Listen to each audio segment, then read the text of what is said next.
we're allowed to, you know, completely like reimagine and design things, but sometimes we still need that permission Right, to right. do so, right? Like for ourselves. How has that been for you as, you know, moving from corporate or moving from organizations Mhm. not too long ago, right? Into being a Mhm. full-blown entrepreneur on your own, like full-time entrepreneur. Yeah, so one, I would not have done it if it wasn't for working with you. Like I was very much I want a steady check.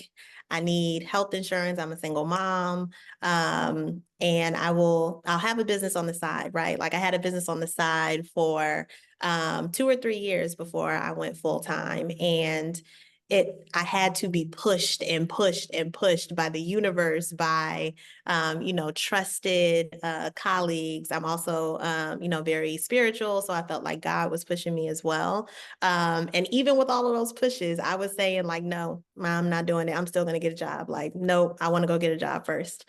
Because one of the things that is also important to me is, having some level of consistency and, being able to take care of myself and my family. I'm the oldest, first and only business owner in my family. I'm the oldest daughter. And so I've always had just a lot of pressure, oldest grandchild, grandma's favorite, like all of those things, right?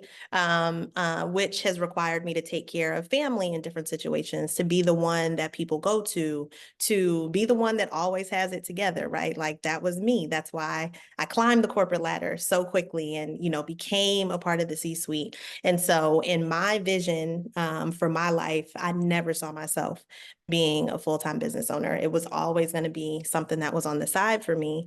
And it wasn't until I was able to see not only was it possible, but how freeing it also was. Curious then, was there like a moment where you're like, we gotta go? Like, was there, knowing that you needed some of that safety and security or and consistency, was there Mhm. like a kind of a few moments that were like, yeah, we can take this side hustle and actually turn this into a full-time thing? Yeah, so it was actually, I was going through the job search process, and I also am a career coach, right? So I know how to do a job search. I help people get jobs all the time. And as I was going through the job search, there was not one job that I was excited about. I was like, yeah, I can do this, but I don't want to do it. Or, yeah, I can do this, but it seems like torture. I'm gonna hate doing this every day. So that was a part of it. And then the real impetus was I made it to the final round of a job that I was well overqualified for. Just could have done the job in my sleep. And so in my head, I'm like, oh, well, this is perfect because then I can build up my business and then leave at the end of the year. Because I was still very much in that phase of not being ready.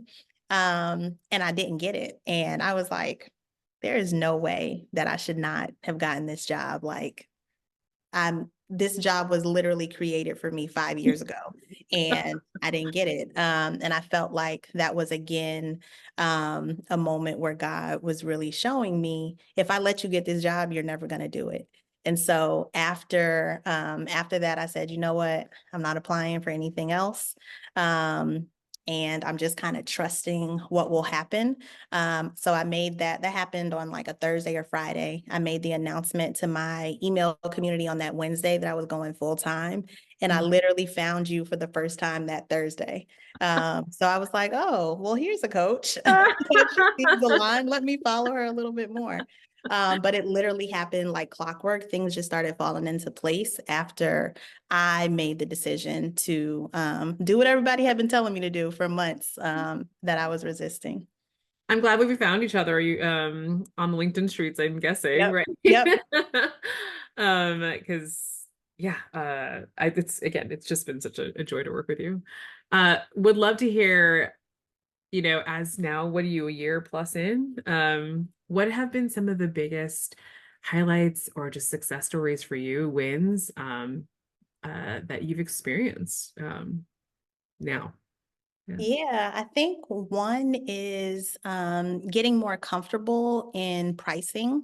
I think as a Black woman in particular, we don't really know how to charge our worth, right? What is your worth? How much time is an hour worth? And when I've gotten feedback about my prices being too low, or, people sharing with me, like, you should really up this, in the back of my head, I'm like, but can I? Like, who's gonna pay for this? And this year has just been a confirmation of so many things. I have multiple clients on retainer right now, which is something that I didn't even a year ago, if you would have said, hey, you should just put some clients on retainer, I would be like, who's going to pay for that? Nobody's going to pay just to talk to me if they need to. But that is not the case. I have, multiple clients on retainer, which just gives another level of that stability that I was talking about. Mhm. The way I've designed my retainer contracts is they have to happen quarterly. And so, I have companies re-upping for retainers, and I'm like, I 2 years ago, a year ago, I never would have thought that would have been possible. And so I think the confidence that you talked about in the beginning, this is very new, right? Like last year, the confidence as a business owner was not there. Confidence in a lot of other things, yes, of course, but as a business owner, it was not there. But now I feel like everything's going to be okay, and everything has been okay. And so there's just another level of confidence that I do have now as a business owner. But more importantly, I would say the work that I've got to do with organizations and people I coach, I have started to see the way that organizations are changing and shifting because of the work with me. And so usually when I'm working with the organization, of course, I'm not working with everybody because I'm working with, companies usually to 300 to 500 staff members. And so I'll have random staff members that I'm not working with at the organization email me and thank me for the work that I'm doing, or email me and try to find some time to connect, to ask me some more questions about what's happening. And I love that because I'm like, okay, this work isn't just staying in this little bubble with the people that I'm working with.